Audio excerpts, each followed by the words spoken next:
মই ৰাজা বৰুৱা এটা কবিতা পাঠ কৰিবলৈ বিচাৰিছোঁ। কবিতাটোৰ নাম চাইকেল।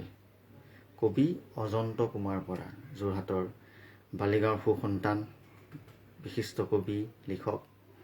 তেখেতৰ কেইবাটাও কবিতা মই পাইছিলোঁ, কিন্তু এই চাইকেল কবিতাটো সৰু যদিও মোৰ কিবা এটা ভাল লাগিলে আৰু নষ্টালজিয়া আছে কবিতাটোত, নিজৰ লগত খাপ খোৱা যেন লাগে কথাবিলাক। আপোনালোকে শুনি চাবচোন। মই পাঠ কৰি দিছোঁ। চাইকেল। আমাৰ ঘৰত পিতাইৰ দিনৰে এখন চাইকেল আছে। সেই সময়ত আমাৰ গাঁৱত দুখন চাইকেল আছিল। এখন আমাৰ পিতাইৰ আৰু আনখন হৰেণ মহাজনৰ।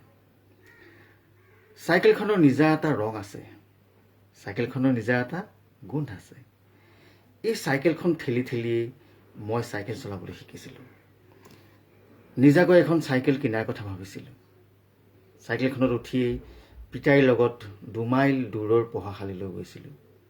কেতিয়াবা যতীনক উঠাই বন বনাই ঘূৰি ফুৰিছিলোঁ। নৰীয়া পাতিত নপৰালৈকে চাইকেলখনক সাৰথি কৰিয়েই পিতায়ে অহা যোৱা কৰিছিল বজাৰ হাট। চাইকেলখন লগত থাকিলে 20 মাইল দূৰো পিতাইৰ বাবে ৰিং এটাৰ বাট। চাইকেলখন আছিল পিতাইৰ বাটৰ সাৰথি, আইৰো হিয়াৰ এফাল।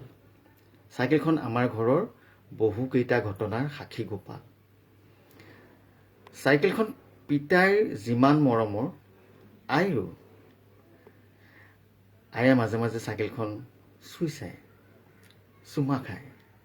এদিন চাইকেলখনৰ কেৰিয়াত উঠিয়েই আয়ে পিতাইৰ ঘৰৰ চোতাল গচকিছিল। ধুনীয়া কবিতা, ভাল লাগিলে। আশা কৰোঁ আপোনালোকে ভাল পাব। ধন্যবাদ, নমস্কাৰ।